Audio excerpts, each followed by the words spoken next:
What up, y'all? I'm Rajay. And I'm Shy, and welcome to the RXS Podcast. The podcast where we provide inspiration, motivation, and information to the music community. Gang.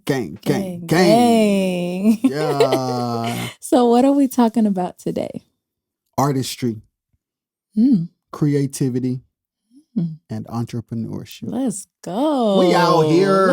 We heavy out here. This young man is really dope. He's really talented, and I think he speaks for a lot of creatives. Okay. So I think this is going to be a very interesting, insightful, and motivating pod. So y'all enjoy the show. Peace. What up, good people? We are in here with Rashaad McNeil. What's good, man? What's up, man? How are you? I'm good. Are you from Wilson? I am. I'm proud of Wilson, but I'm ready to go. For real? Why, man? Why you ready to go? I think I've developed and grown as much as I could here, so it's more opportunity outward. Yeah. But I made sure to be patient and take my time. So yeah. So let's talk about that. What is it like, or how was it growing up in Wilson? So growing up in Wilson is 5 of us that I grew up with. Me, I don't know if you know, I'm Ty and Jay's brother, the oldest and stuff, and my sister Ranita and my youngest Chris and stuff. So yeah, we're all musical and stuff. So a story that I always tell, my dad is like a musician, so pieces of all of us just in one and stuff. Yeah. So when we, like started showing interest in music and stuff, he was like, what do you want to do? Cause you can start giving us lessons. And I think my grandma, she was the one like, you need to put them kids in something, something you got all this talent. So of course me, like I've always been so focused on like the artist side, like the singers and stuff. And I didn't really dive into the background of the musical part. Yeah. So I'm thinking like Jackson 5, Michael Jackson. I was like, I want to sing, And so with Ty, J and M, Ty was crazy on the sax, J, bass, all that stuff. And I was just focusing on writing and vocals and stuff. But I ain't gonna go there yet. But later on, like I started realizing I needed the music side too, stuff. Because I got songs in my head, like productions. I know how I want the keys, the drums, but I cannot produce it. So at first you automatically wanted to sing because they were playing, or you already knew like, I know how to sing? Just to focus on like some of my favorite artists. Okay. Stuff. So yeah, like starting out, I was like a super church kid and stuff. So like, so like 5, 6, I'm like, all I want to do is do church music. You play church on the steps and everything. Cause like my grandma, Ida Hamilton, I don't know if you know her, but like so I was just raised in church and stuff. That's all I wanted. So I remember my cousin, my older ones, like during the summer, used to play rap. I don't want to play none of that. I want to listen to that. Like, just like so you was like super saved. Yeah, and stuff. But I had around like middle school, 4th grade, going into 5th, 6th or whatever, I kind of got exposed to R&B. And I remember I went over to one of my friends' house, like that I was getting to know, and her his older sister was in the room. You know how you just kind of come chill in the older siblings' room. Yeah. And she was playing like all these songs and stuff. And you know how you just kind of looking like, and they were like, you don't know who this is, like did it every step, all those things and stuff. So I heard them, but I just didn't really know like what was this artist's name, who was this person. But the way it made me feel and stuff, it was different. Like I appreciate the church, but it just like I feel like gospel and church music, it's a personal relationship with God, which is great, and I still love that. But R&B allows you to connect with the world and people, you know what I mean, like through marriages and love. I definitely know what you mean. I was just talking about the fact that there's a certain level of expression that you are allowed to have in R&B that you automatically can't have in gospel. I don't know if that's just like an unspoken rule, but certain parts of life people don't talk about in gospel. But it's like, I'm a whole person. Yeah. That all the things you experience in life, and even now, because it's secular music, and stuff. So you're going to hell. Yeah. So little backstory with that. So, as I started listening to more R&B, like the first albums that I got, I just like dove into, which just kind of helped me learn like harmony, like learn my tone, and my voice and stuff is a little bit higher. So some of the deeper people I can identify. So it was more so female singing stuff, like Mariah Carey, Brandy, Music Soul Child. I think his second album, I can't remember which one it was. And Mary had like that new kind of sound that was kind of, that was not. Hey, listen, I be talking about that too, because like when I learned the story of Warren Campbell, it made it make sense. It's like Mary really not a gospel. Yeah. They created a shift. Yeah, it's like they not a gospel group. They just got gospel. They just like got Jesus lyrics. Hey, oh man, but it's true. Simply because for people who don't know, because a lot of people were trying to figure that out. And when I first saw Mary Mary, I'm like, I ain't never seen no gospel artist do no music video that won't in no sanctuary with choir robes. So something is different. And then when I looked up more and I'm like, hey, he's not a gospel guy. So automatically, he's not doing artistry and production from a gospel mind, even though it's Jesus lyrics. Right. Yeah, I just listened to like a whole podcast on everything R&B Money with them. So that was like pure gold stuff. So just finding his background, like it makes sense. Yes. So yeah, I identify with all of that. So like, harmonies with Destiny's Child, like writings on the wall, just like singing the stuff and learning how to, do that. And then like crazy thing I never knew, like Mariah Carey is like one of my biggest favorite ones and stuff. So I was like, the way the songs made me feel and just like, how can I create this? So, you start singing along with stuff and then like gradually start creating things. You remember 3-Way when your mom like, get off the phone, but sitting there on notebooks and me and my friends just having like little writing sessions and stuff. So that's how the R&B started to develop and stuff. So, did you feel convicted in any way? Did you feel like guilty at first? Great story. I did not. So my mom, they would hear like, of course, like you got your old school boombox when you have to hit record and stuff. All the songs like I'm real, little Ja Rule and all that stuff. So it was just like playing. I would like write down the lyrics because at the time, printing and also with the big. So I remember one time my mom and them came and set me down in the kitchen. And, they was like, start preaching a little bit, about secular music and stuff and the spirits and things that it allows into. But one of the biggest songs at the moment, I remember I used it for example, but I was like, if God is love, I always look at it like a canvas and a painting. If you have a gift, it doesn't always have to be like, oh, you're only anointed or gifted just because you have to do gospel, but it's expressed in any way, just like a painter. So if God gives you paint, you might want to paint trees and the animals. It don't just have to be Jesus. We love Jesus, but it's the expression of the gift. Yo, that's real Don't life. cancel me. You definitely canceled. But no, it's a good point. Like art and gifts, you don't just have to sing gospel to glorify God. There's a limitation in gospel music when it comes to expressing certain things. Right. I wish that wasn't true, but it's true. Right. So to a person like yourself who wants to sing about life in its totality, you can't really do that in gospel.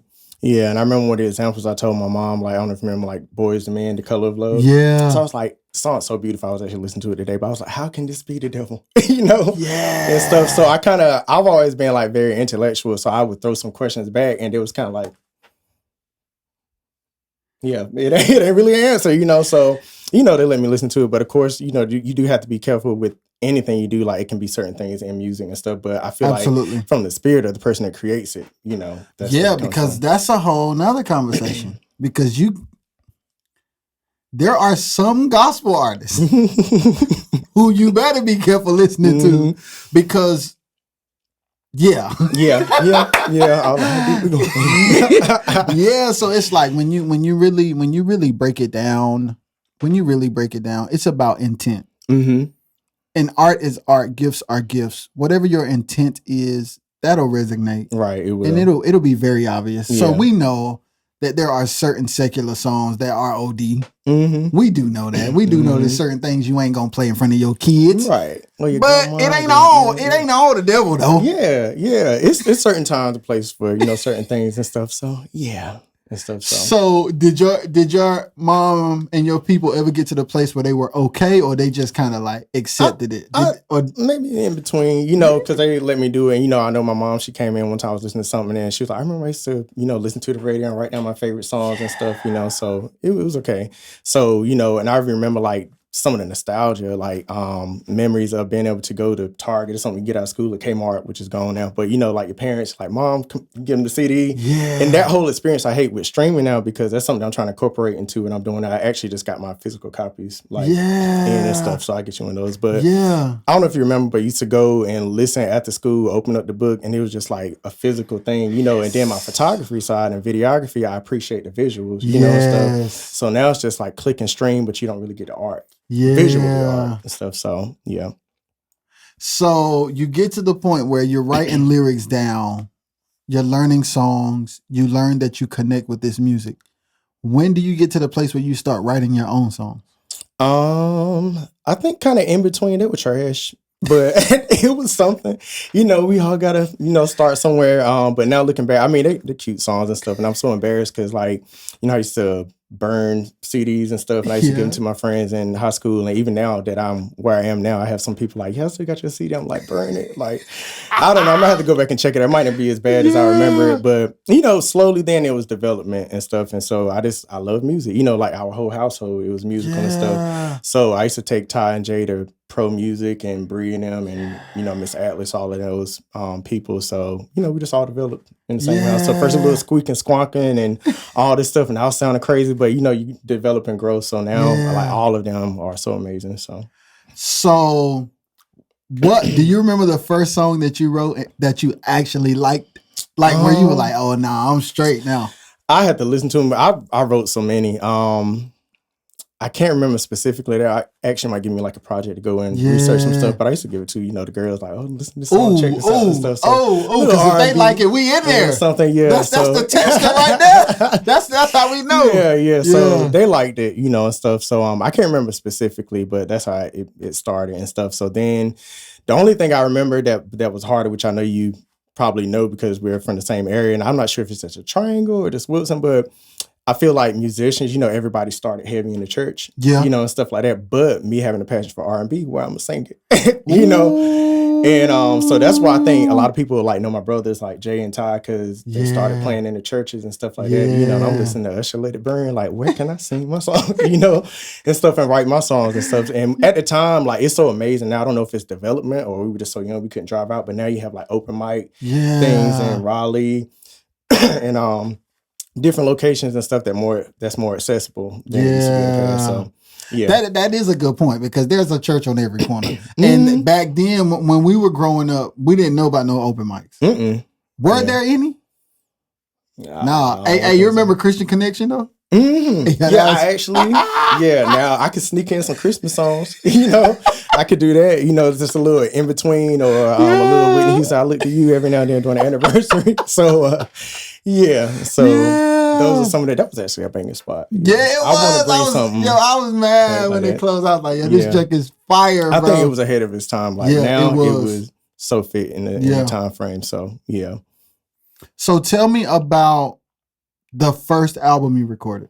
So the first album I recorded and put out is this one, Wow. So this is a little crazy thing. So I'm how people have Michael Jordan as a favorite person and stuff. So as far as artists, I always love to watch Beyonce and her development. So you can hear that a lot in this whole story. And then also Usher and stuff because they kind of combine entertainment with good vocals, and just the whole package of an image and stuff. So even now, when I'm going to the gym, I just study concerts and just watch it. So even though it wasn't heavy on the musician side, I'm starting to play guitar and stuff now because I have so many songs that I want to create, but I always have to call my brother Jay. And a quick insider with that, how we start, I have the melody. I know how I want the melody or the tempo or maybe the key or something. And, siblings just get it. So Jay can always just put out what I'm trying to explain, which I've tried. I think you had a post before when you talking about finding a producer and an artist. It's hard. It's hard.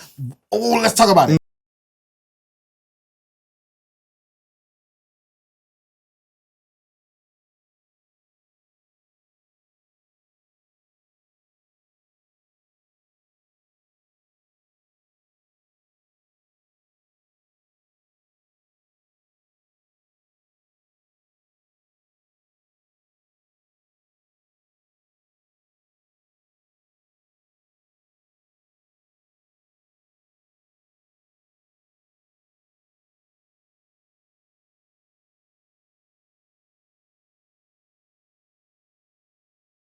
experience is like I already know a certain aesthetic and quality that Yes, I want Yes, and sir. stuff. And all the things I literally hear the whole production. I actually had somebody ask, like they were like, man, I know you got a crazy engineer in the production team, but it's me, it's some of me too, Yeah. because if you take me out and even though you hire those people, which they are amazing out, like, my brother, Jay Swain and a guy named Will Anderson. So it took me forever, and I'll introduce him a little bit more later on. But it took me forever to find somebody because the thing was everything was so churchy. So when I wanted some of my songs, they sounded like church. You would go to producers, no offense to them, but they sounded like church. It gave me church, and I was like, this is not what I'm trying to put out. Like even my song, if you check it out, 21 Questions and stuff, I was just like, I'm goofy. So while the guy was playing, I was just sitting there like, just doing a little church. Yeah, because that's it gave me that. So I like even live arrangement. I'll show you some content that I have and stuff. But it took forever. So I got one person. I think I actually hit you up, but right before we could really get as far as I wanted to, I found it like my magic trio, and stuff. So yeah, so one was churchy, one person, the quality wasn't quite there. And I appreciate everybody, but I knew. That's why I was so tight on holding on to my content because it's something that's going to be forever. When you look up artists, YouTube content, it's going to be forever. And I didn't want it sounding like trash, and stuff. So I had some things and I did cover songs and stuff. But like until recently, like this project I worked on took 4 years. Some of the songs might be like 5 years old or something like that. So I met my guy named Will Anderson, super amazing. Like he specializes like in the pop sound, and my sound is kind of like pop and R&B. So like even though like with Mariah and Usher and them, I like Maroon 5, I like Coldplay, Jonas Brothers, all that kind of stuff. So it took forever to find my sound. 'Cause I was like, what is my sound and what is the content that I wanted to do? So I found my guy Will specializes in pop. My brother Jay, of course, we like the skeleton, like everything start acoustic or piano, and I'm like, just a mixing area. And then my other guy, I met him. He like super good in the subs, like trap sounds and stuff. So I was like, if I can take y'all and we build this team, that is very brilliant. Yeah, that's brilliant. So then you get the best of all of what they specialize in, and you put it together. And it's even combos, like even in the credits and stuff, like it'd be like my more pop songs, Will is gonna be on that, and Jay is kind of at the core of everything because that's how we build it. And you go into the more trap sounds, it's Jay Swain. So so that's how I got that. Shout out to the 252. We out here in this piece. Yep. Hey, so I want to talk to you more about this whole thing of like studying artists because you from Wilson, this quartet, this Holy Ghost power like a bug. It's more quartet than church. Hey, yo, look. So you get to the place where you all Jesus. You go to your friend's house, they play R&B. That still ain't pop though. Where did that come from?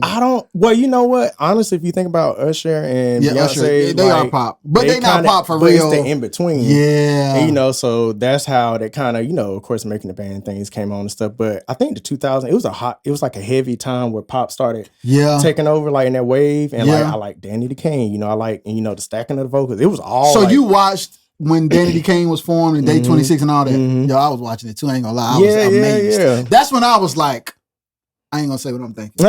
But that's when I knew I wanted to do something else. Lord, I done hit the table. See, that's God. I'm sorry, Lord.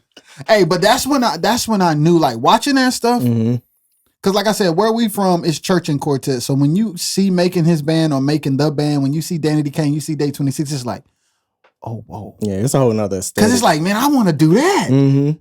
Yeah, and I love, I'm a visual, like, I used to watch like Jurassic Park. I love like Access. It was Access Granted. Was it MTV BT? Behind the music, like all those things. So all those things that showed the behind the scenes. And I'm always looking at even now like the lighting, the way they shot this, and all those things. So I feel like, which is a deeper story, and I'm gonna share this a little bit. But I had like a pastor like prophesize like pretty much everything that is coming to pass, so that's why I stayed so adamant and on track with it, because it was hard. Like I said, there was no outlet to really do R&B in the area, and I kind of felt like I was kind of getting left behind because people are doing things, people are getting more well known and stuff. But pretty much he was just saying like the reason that God made it difficult and it took so long to develop, because you think about it, I'm really kind of developing myself in a small fish pond, you know, and stuff. So now the things I can offer, I can shoot my own music videos, you know, I can write my lyrics, like I can produce, you know, I'm learning how to play. So pretty much all the things that you have to outreach, I have all sourced in one.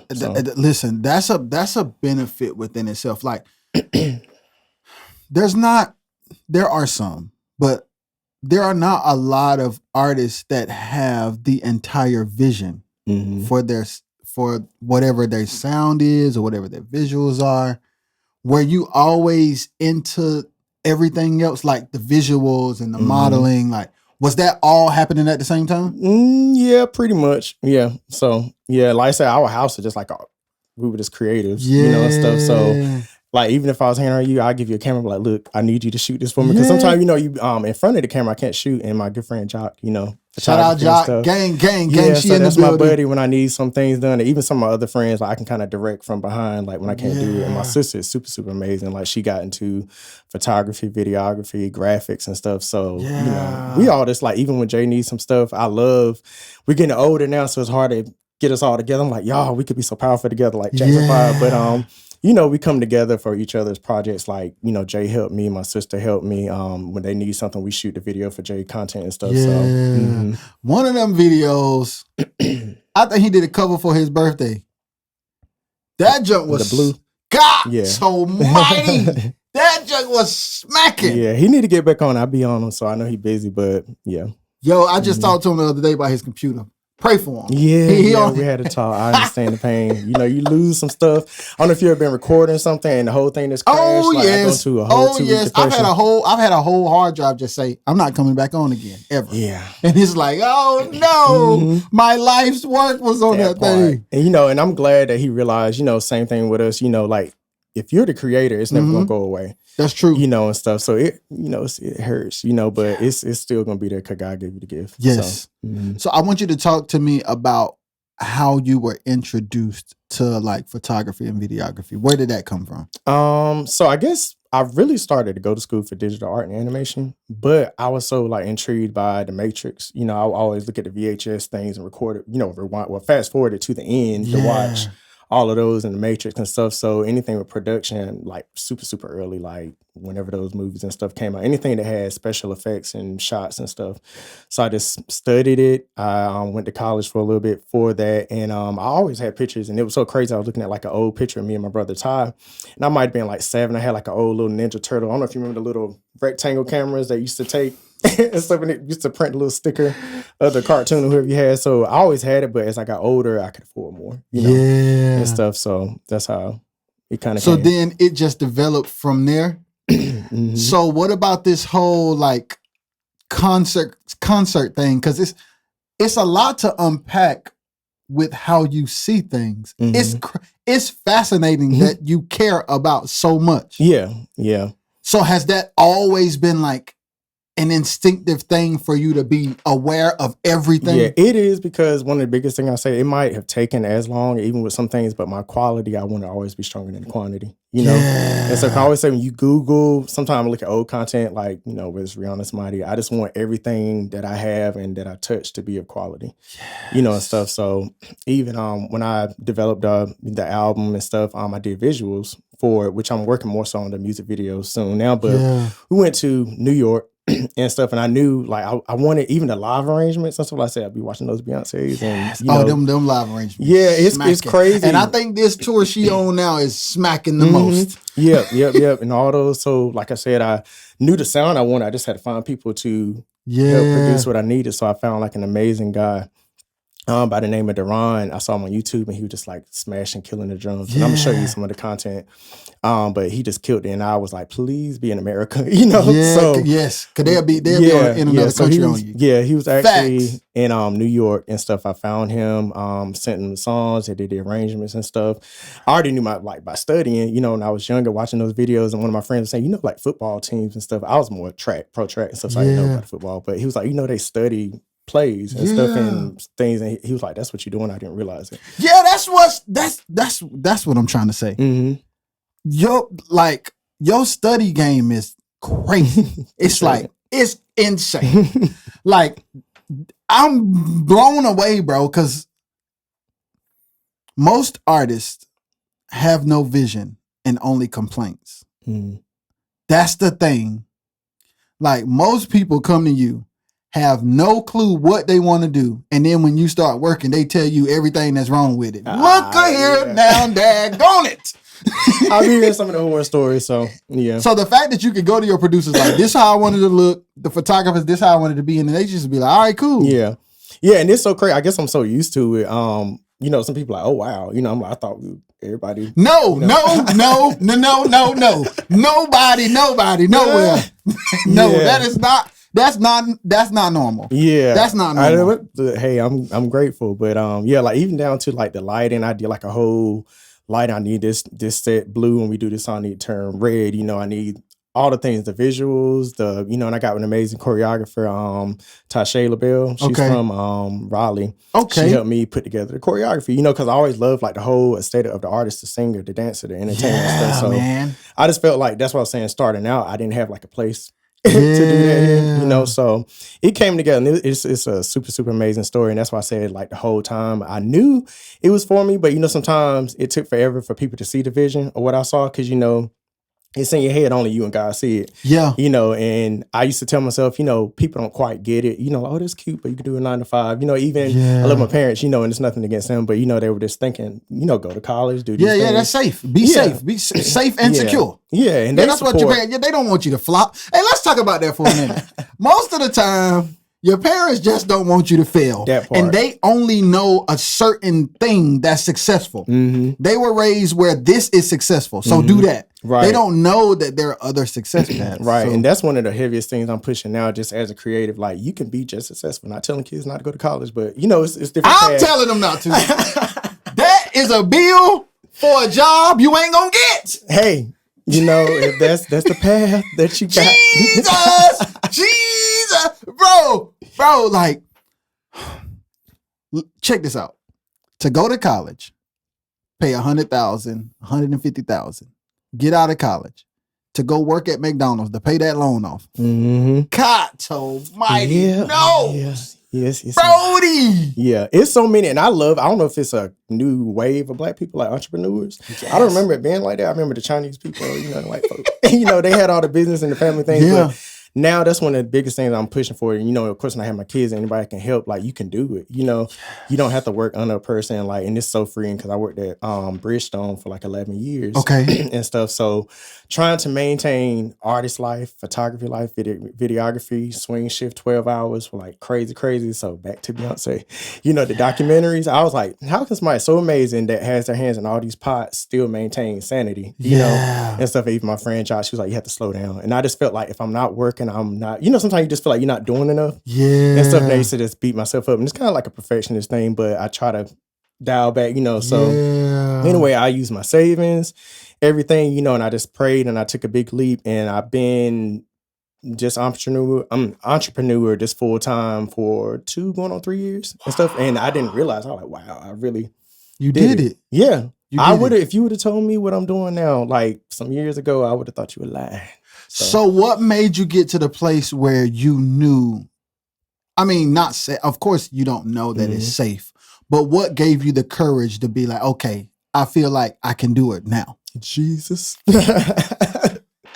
It was God. It was, that's the only thing that it was, like, for real. It just took like, it taught me so much faith and patience and things, you know, and I just really, one of the things now where I feel like I'm just on cruise control, and they be like, I think as I gotten older, they be like, Jesus, take the wheel. It's a song and this things, but you really learned the meaning of it. I'm really just running by autopilot on GPS with God. You know? Man. And like the paths and the things are just being laid out like that don't make sense. And it, you know, you have to realize, and I always say the best way to hear from God is to take things for what they are. So, you know, if you see something small, I'm like, God, you know, and I feel like that opens your ear more to it. Because, you know, sometimes we look for big signs, big things, and sometimes God just be like, right here, you know, chill. See God in the little things. Mm-hmm. That's heavy. Yeah. And so that's... Because we don't... Oh, my God. Give me a second. Yeah. You hit me. Yeah. Because we look for these big astronomical signs.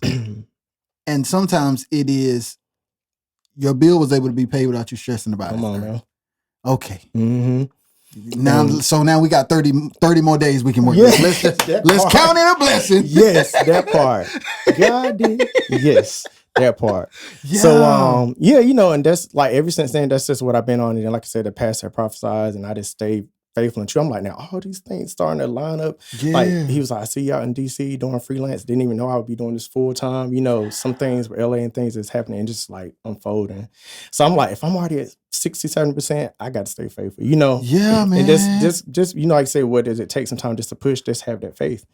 And so that's what I've really been on. And quick little story, like for the New York thing, it was huge, like huge project. Like I was like, Lord, all these Beyonce documentaries, please count, and stuff. So amazing friend, like best friend, sister, manager, Lominique Hamilton. Okay.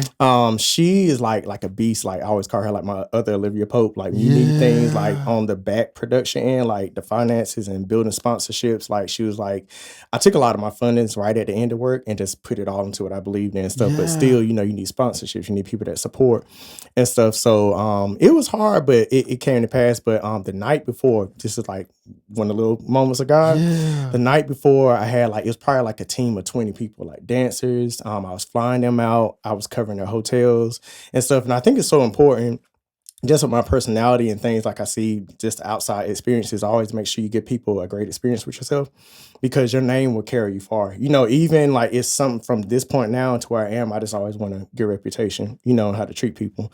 So I covered, the production, the flights and the things, and we had the background singers. We did rehearsals, like full on virtual show, and it was right around the end of the pandemic. So, it's virtual and, to record it. So the night before, we had everything strategically put out, but it's always going to be a bump in the road. So it was a chunk of money. It's not a lot, but it was very hindering, meaning like we would fly out 20 people, some of the people still in New York, but it's a good amount to people probably would never talk to me again. And I would be rude forever that we would fly out and be stuck at the airport. Until I was there for 3 days, like what am I gonna do? And like you have all the analytics and all the things, something just happens, So when I tell you, when I read those Bible stories about Noah and all them, I learned the faith that it takes. Because think about it, so I could just cancel it, but I don't work for, I quit my job. We were in rehearsals for like half a year. All these people are dependent because they took time off of work and all these things and stuff, and it's about to be ruined, So I prayed on it at night. I was just scrapping, looking for the money, and it was a good amount, and I was looking for it, like unrealistically, everything. Being unrealistic, you would just say scrap it. It's a smart thing to do because you don't want to fly that many people out and we're stuck. So it was like 3:00 in the morning. We were all going everybody sleep now, getting ready to leave the next day at like 8 a.m., packing up at 7:30, heading to the airport. So if I need to send out a notification or something, it needs to be before 12. But anyway, I just kept praying, like panic praying, like just tearing, like just walking and stuff. And one of the small things from God, like something just told me just to calm down, just sit down for a minute. It was like 3-4 in the morning. I didn't think I was getting no sleep. So I sat down, and I always tell God, like, this is not for me. I don't want to step on anybody, to hurt anybody, to get to it, because I don't want it that bad. But if it's not for me, I would not do it. You know what I mean? And it's okay, because I said, going on autopilot, God GPS, so I'm just following what you say. But if you want to detour, cancel it, I'm good. I won't question it or whatever. And that's just building that faith. So I had stopped, and I was like, Lord, just send me a sign. And I remember, it sounds crazy, and I screenshot it, but I'm telling you the small things. So I opened up my Instagram. You know how it just refreshes, goes to something random. I cannot give me goosebumps. But I looked at it, and I can't remember what it says, and it makes me emotional. But it's like, literally, it was a random quote, and it says, I can't remember specifically, I'll send it to you, but it was the same, pretty much, if you're wearing it right now, just trust me. Random quotes, random things, just trust it and keep pushing through. I start crying. I'm like, that ain't what I want to hear. That ain't what I like. It's so much easier to quit, you know. But I was like, okay, I'm not going to cancel it. I don't know what's going to happen. I appreciate my friends that stuck with me because they knew what was going on. They were like, hey, we're going to ride. Like, what happens, you know. And so I think an hour before we were supposed to meet at the airport, the money came through randomly. That wolf in the chatty studio, all 2 pieces. And it's just, you know, and it just goes to show that's nothing but God, you know, stuff. So when he puts callings in on your life, you know, and things for your life, just trust it, you know, and stuff. So all of that being said, trying to pick back up. You good, boy. Yeah, we finna have to hit the crank truck in a second. Turn the loop on. But yeah, like things are just been falling and coming into play like that. So that's why I'm just focusing and, and just working. I'm not competing with anybody. I'm just in my own lane. I'm Yes, supportive. Sir. I love to see everybody do well, and stuff like that. So that's a quick little story in the sight of God. That's a good story to tell because like your tenacity is scary. The fact that you didn't give up on an album that took 4 years, good God. That's somebody's whole yes. So from day one, did you already have the concept and everything for the album? It kind of came, because I was trying to think of what to talk about and going back to, the old school, my writing style. Like, I like my little vocal music and stuff like the Chris Brown stuff or whatever, but I don't want to create it because like I said, it's from I still got church background, and it's not like, because of them, it's just me, now you can, I like to entertain and do my little striptease for the ladies and stuff like that, but it's just in the delivery and stuff, and I just love, like, you remember Next, like, real close, you don't know what they singing about, and it's okay to play with your grandma and your kids, even though it's mature content, but it's okay, to hear and stuff, and I feel like that gives you a bigger audience too, you know what I mean? So if you listen to the lyrics in some of the songs, they're saying some stuff, but I feel like that challenge you, as a writer, so find a way to say something without saying, I'm gonna bust it, You don't have to say it to say it. Yeah. Now I listen to it, but I don't want to create it, but I like it. So So that's one of the things that I love about the 90s nostalgia that I try to bring to my music. So once you got ready to start working on the album, you already know that's the lane you wanted to go in. Yeah. And I remember, I can't remember the guy. It was one of the guys, people play for Prince in the band, and I was just like absorbing during the early days, like just learning and stuff. And I told him what I want to do. I want to do pop. I want to do R&B. He was like, you can't do both. You have to pick one, and I'm thinking, somebody with Prince, they know, but I'm like, it's in me, I don't want to just be boxing. And that's one of the things why I didn't box myself in with just a pure R&B album, which I kind of thought about. I said, I just don't want to be boxing. Black man, you do R&B. Yeah, that's what you're supposed to do. That's what you're supposed to. If you're a black man, you're supposed to sing R&B if you're not singing gospel. Yeah, and I feel like it's in reverse. Some of the white artists, like the Sam Smiths and the Adele, they kind of get to cross over to us, but whenever we try to step out of the box, it's just not accepted, That's a whole nother. That's when I come out the gate, this is where I'm at in the middle, so it kind of shows, my versatility. Yes, sir. Put me on a pop track, and even like I like playing with sounds, like my song YOLO. I like trap, I like pop, and I remember my brother, we were producing it and stuff, and I was like, I need a trap beat to go into this bridge, and he was like, that's gonna kind of take the person. I was like, trust me, it's not gonna take him out of it, and stuff. And like I said, this brother's like, he trusts me, I trust him, and that's the thing I appreciate. And I don't really, he played like some crazy bass on, I think, Cuddle Up and YOLO and stuff. Okay. Like, I didn't get the part where he had to keep playing it, sound good the first time, but I guess it's a musician thing where you played it 10 times, it sounded the same, but I trust you. Same thing with vocals, me and my sister, and I seen you do it. That's why I love, like, you have an amazing thing. Like, this is so amazing, but you get it, like the little breaths, vibrato, something can be so different in vocals, and I'll do so many takes, and I let Jay and Ty hear it sounds the same to me, and I'm like, it ain't, it ain't. So, the delivery, and I love, that's why I said I'm doing something around the house and I watch your videos and stuff. So, I appreciate that. Yeah, man. I get it. Absolutely. You do different takes saying the same line, but it's different. So I appreciate that you get it. Absolutely. Yeah. So absolutely. Yeah. So I don't want to get off the 4 years yet, because there's some artists out here that are discouraged because they're in the middle, whether they have to change producers or whether they go through a crisis that makes it slow down or whether they have an issue that messes up their money. Like, you're here to show, like, nah, keep going though. For the long run, like, long as the quality, like, if it pays off, it's gonna pay off. You know what I mean? If you put your time and your investment and you really, really stay true to it. And to me, it's like, how we cook, like people, you season your food and stuff, you just know when it's right. I just have an ear for production. I'm like, it's good, or it'll be some things I probably still be working on it, because I'm like, I'm super on. They be like, look, let the song go. But I'm like, that's a whole nother point. Like, sometimes it's like, all right, because at the end of the day, like, as creatives, if we are pure and honest and authentic with what we give the people, that's what they want. Like, they want the authenticity more than they want us to obsess over our craft. Right. Half the stuff they don't even know. That part. But I be in there mixing, putting them flip this over to this. They ain't even hear it. They ain't even hear that. That part. Took me 2 days to figure out how to put that reverb on there.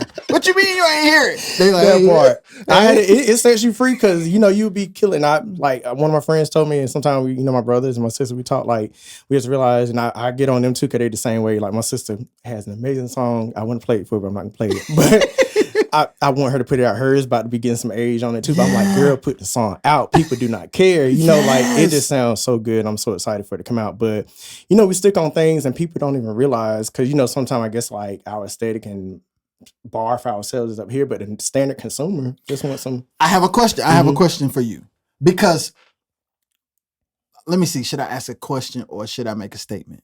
For me, and then you tell me if you agree or disagree or if you have a similar experience. When I'm like that, I'm gonna tell y'all the truth. When I do that, it's to compensate for insecurity. I'm gonna be able to relate. Bro, listen to me. When I obsess over perfection, it is to cover up an insecurity. Every time I do it, I'm like, yo, man, this got to be this got to. No, you really need to chill out and know that you're good enough. And you do not have to use obsessing. The art is not all of who you are. Mm-hmm. So the perfection of the art, using the art to show people who you are inside is not good. And that's what I'll do. It's like, I don't want people to know that I'm insecure. Mm-hmm. So I have to present to them my best. Air quotes like a mug, because it's like, if you give it all you got and there's nothing left to give, that's your best.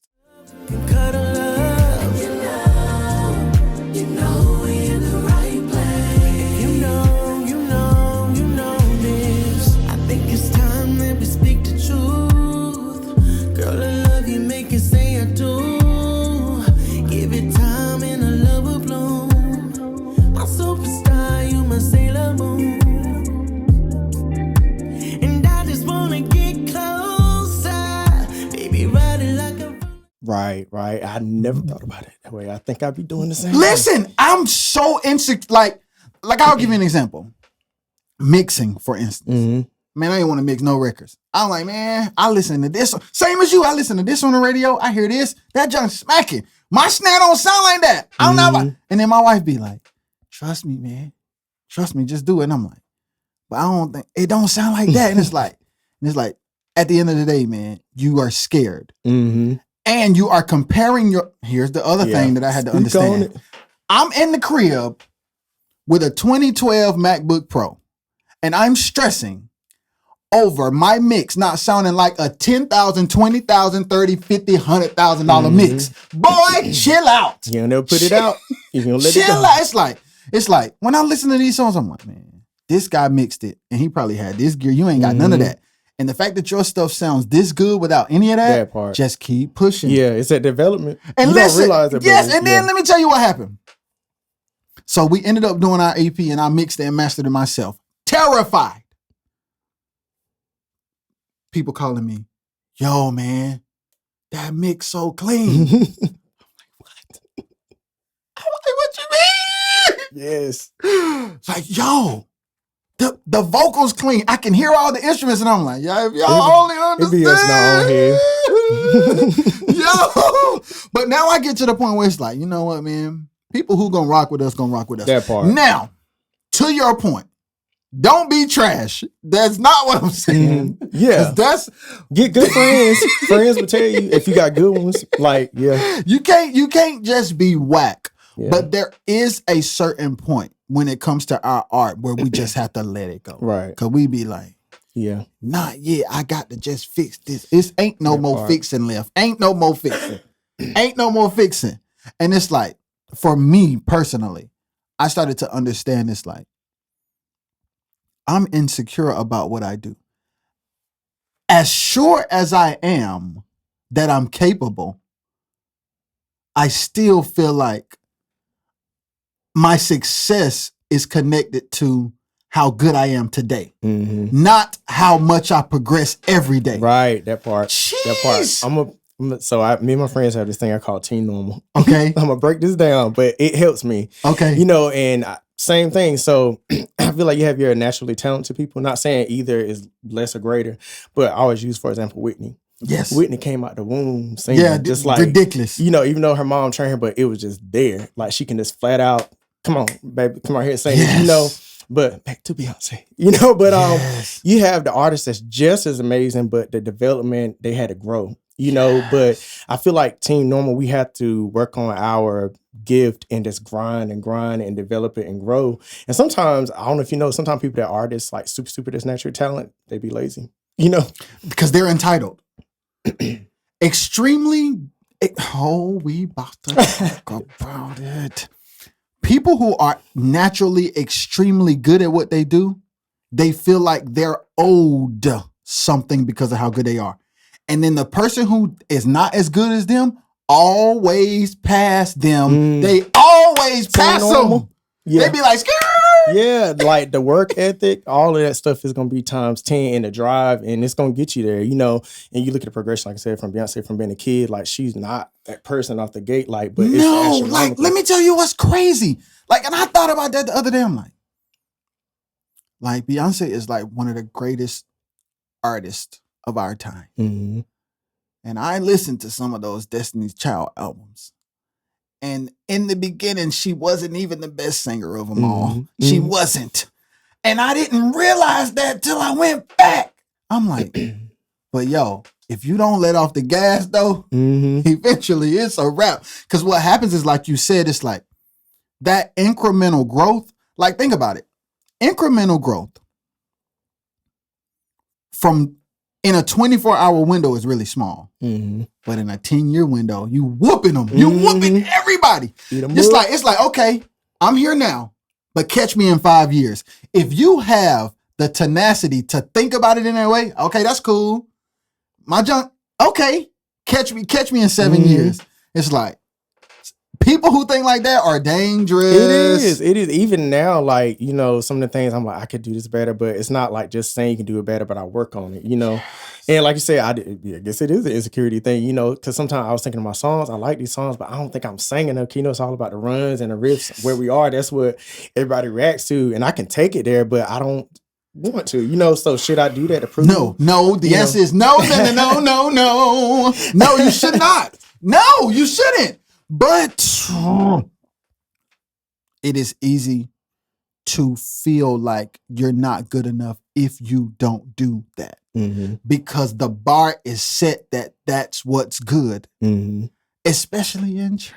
Yes. If you're not squalling or running, you can't sing. Yeah. That's not true. Yeah. I love, like, even though Brandon can kill crazy, but one of the things that helped me, tone.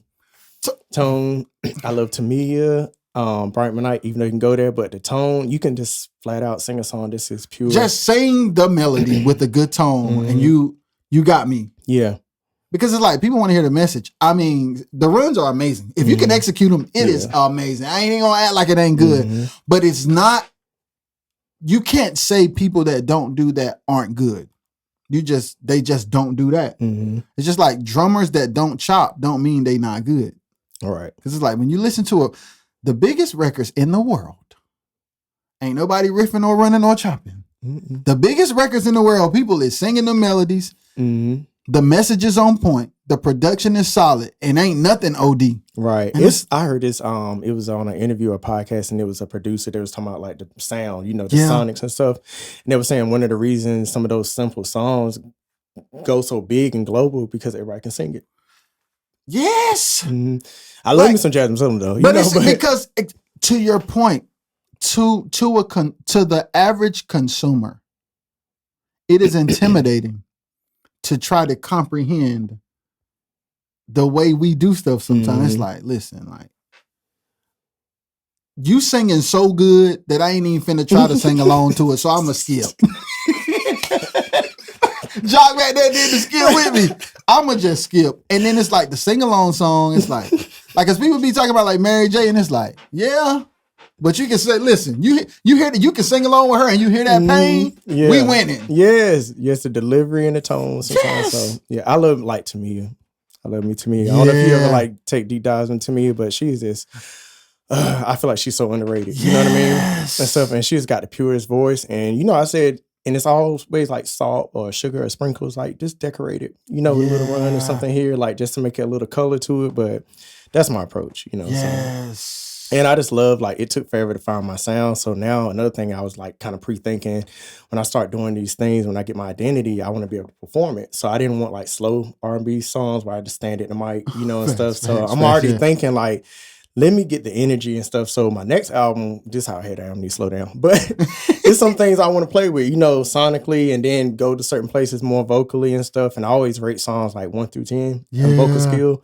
Not saying that one is worse than the other, but like you use Mariah Carey or Whitney, every song is 10, like vocally demanding. I was like, I don't want to be struggling. You start doing tours and things back to back. It's hard to deliver. Like the human body, I always like look at little vocal analysis and things like being on tour for like 4 months, 5 months, and people have to sing, Whitney was just doing what she was doing, and Mariah and Celine, those are some tough songs, and vocal cords, those things. Like, so side story, last year I lost my voice and I was like, Lord, not this. Like, take my something else, not this. Take my pinky finger, Lord. So take my pinky, Lord. I can go without that. Album wrapping up, and I'm like, gosh, and stuff like completely gone. Like from what I'm talking now, anything just like air and stuff. So what I found out, I had like silent reflux and stuff. So it was doing this. I had no symptoms, but it literally was just eating up my vocal cords like acid and stuff. So I had to like quit drinking. I wasn't like a heavier drinker, but social, but I quit that. They gave me some stuff to neutralize, that, and just got it back like maybe 2 months ago. So, but thank you, Lord. Jeez. Yeah. Whoa. So that it scared me. So that is scary because you banking on your voice at this one. Yeah, it's like, I'm gonna be one of them. Like he can't sing for real. Like outside the track. So that's in the stems. Yeah, that's the stems. Oh Lord, not this. Turn the track up in the house. But God is good. Yo, that's great. Oh my God. People really be doing that, though. New tracks be hot in the house, boy. They be lip syncing like a bug. Yeah. So that's one of the things, like the people that I love, like live vocals. Yeah. Stuff they don't deliver that. So the next thing I want to talk about is like the whole entrepreneurship. How did you know you were an entrepreneur, bro? I really don't know. Like I said, I just took that leap. I knew people were doing it, and I always studied my stuff, so I knew people had photographers, and even Jock kind of helped me when I wanted to take it more serious to start working. She was like already kind of doing gigs and stuff. So I was like, what do I need? How do I need to set this up and stuff, And of course, your price starts low. You start doing things, but as you get better and develop and stuff, the price goes up.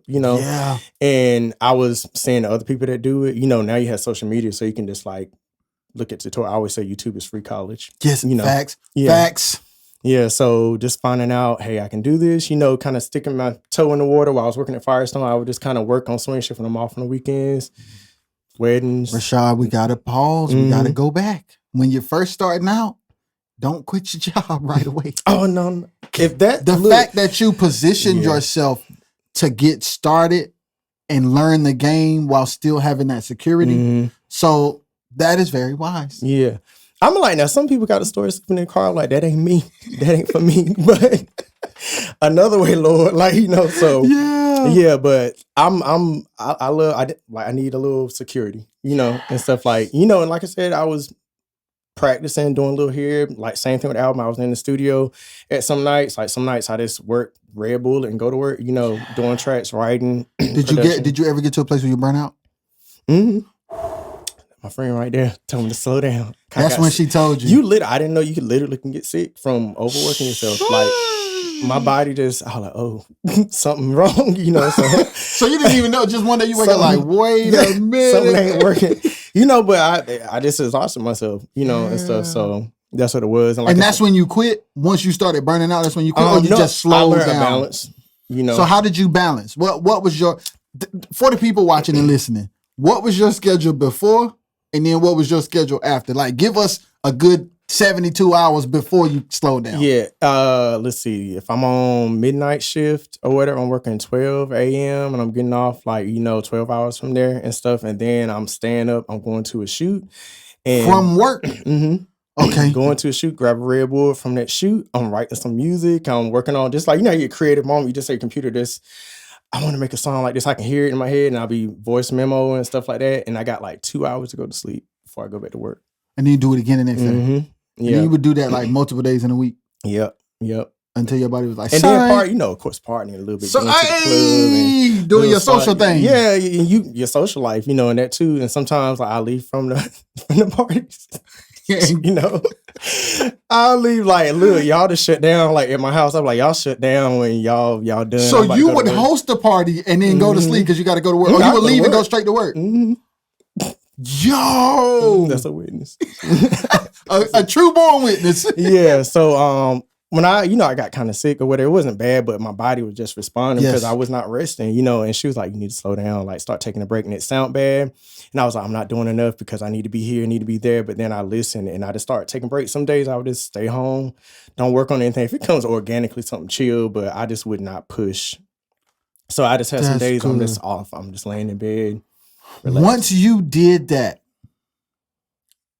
did you ever feel like, yo, man, I'm unproductive?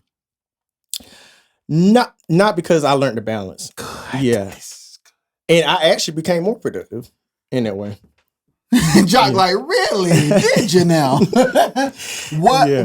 How did slowing down make you more productive? We got to help the people. Mentally, I don't know what's going on up there, but mentally, you can burn out mentally. It just allowed me to think. I wasn't coming to writer's block. Sometimes production, I just had way more songs in my head. And I used to work in a warehouse, so forklift. I'll ride down to all the way in the back and I'll be singing something, voice memo, and I'll send it to my brother Jay. I'm like, I need to work on this, but it just kind of almost, if you think about a flow like water, I don't know if you consider a dam or something was blocking it because I was trying to overproduce it and stuff. But when I opened it up, it just flowed. Wow, that's a good point. That's good. We have to slow down because you kidding me. The idea that less is more. Mm-hmm. We hear the cliche, less is more, but listen to what he's saying. Going. The day's going to stay the same. The hour's going to stay the same. And it's you're not maximizing your creativity because you're bombarding yourself. Yeah. And it's so you're actually more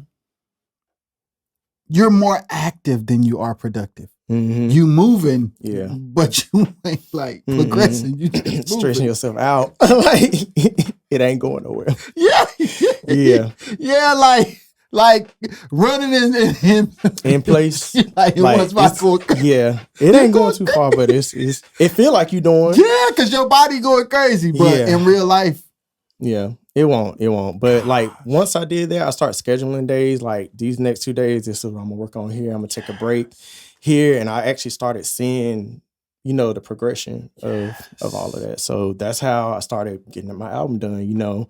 And still getting rest. And then even with your vocals, sometimes you go too hard. It's so funny because me and my sister, Ranita and Jay and Ty, we have opposite sides sometimes where it's the musician versus vocalist. Yeah. So it's so funny. Something I'm the oldest, so I just get it. Even though I don't get it, I get it. I'm if you say, hey, I believe it.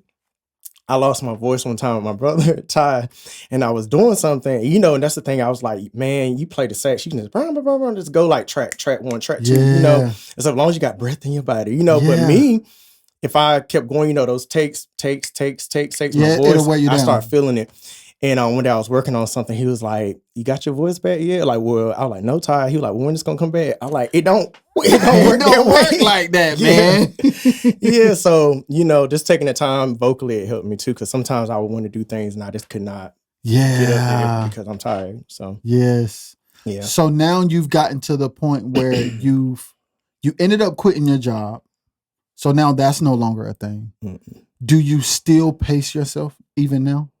I do. Like that taught me like an overall structure, but it was so freeing. I feel like I got out of prison, you know, because like now I have like a whole Monday through Friday was just anything I want to do, you know. So I mix my social time in a certain block and look, physical planner. Has helped me. I told my brother Jay to get one because his mind is all over the place too. Listen doing a lot. Here. Shout out to my boy Jay. Track him down if you can. Yeah, I love that boy. So now, how do you have in that process? Did you have like any mental breakdowns? That's the thing I wanted to ask about. It was a lot of praying, a lot of tears and stuff. And like I said, just that whole thing when I learned like my faith was maximized, my patience was maximized. And you know, sometimes I remember time even like in between the album and the production that I was creating, the virtual concert, had a whole breakdown. Cause I was like, first of all, sometimes it hurts when you're not getting the support that you feel like you should, you know, and stuff like I'm doing this, not living my grandma. But you know, they just don't get it, you know. And I told my grandma working on my album, you know, like to them, it's like Luther Vandross got albums, but we normal people, you know. And you know, it's not that they don't support it, they just don't get it. They from Wilson. That's my grandmama from Wilson. Yeah. And stuff. So one of the things I told myself, you know, I feel like maybe, you know, sometimes, you know, God talking with you and stuff like that. But I was like, if I ever quit, you know, sometimes you just be like, man, I'm done with this. Like, I'm, you know, whatever. And it's kind of, you feel like you're doing something to the people. Cause like, well, I ain't gonna do it. Well, you know, with God's vision, you see it and God sees it. But if you quit, the only other person that saw it was the devil and he won, you know? So whatever the things I'm gonna show you that I saw, if I would have quit years ago, it would have never been, but I would have known, you know, and to me, that's hurting me more. You know, so that's what motivated me. And it was like something said, if you push it through, they'll see it. Yes, sir. Yeah, so before we go, I want you to speak to a person now, like you a year ago, 2 years ago. What would you tell yourself?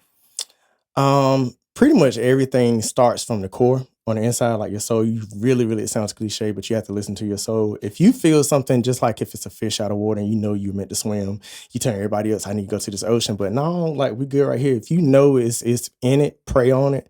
You know, so if you feel it, like it sounds so simple, but just keep pushing. You know, like I said, like when you push, you're bound to get better. You can do something like it's just scientifically. If you keep doing something, you're going to get better, you know, stuff like that. So even though you feel like I might not be the best dancer, I might not be the best singer, might not be the best songwriter, as long as you keep pushing through, pray on it, you know, it'll come to pass. And that's my biggest story. That's why I push to when I get to wherever God has me to get to. And the last thing the pastor told me, he was like, the reason is the crushing, you know, and you think of a diamond, it's so when you get to your place, like you have a testimony. Yes. And so that's what I hope this helps somebody, but yeah. Absolutely.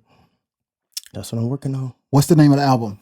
24/7. Let's go. Available on all platforms. Yeah. Virtual concert coming this summer. Oh. Yeah. So. And music videos. That's where the money came in at the last minute. That's the same one that they're going to see this summer. When y'all watch it, y'all need to know that he went through a lot to get that to y'all. Yes. But, so that's soon. All I got to do now, like, so another thing, like studying production, I always check out, you know, venues, things, but I feel comfortable shooting my own stuff, me and my sister. Yeah. So I wanted to shoot it myself. So I shot it myself. Editing, still kind of editing, putting things together. You ain't playing no games. Appreciate it. Rashaad McNeil. Thank you. Another episode of the RXS podcast. Thank y'all for watching and thank y'all for listening. Peace. Yes, sir.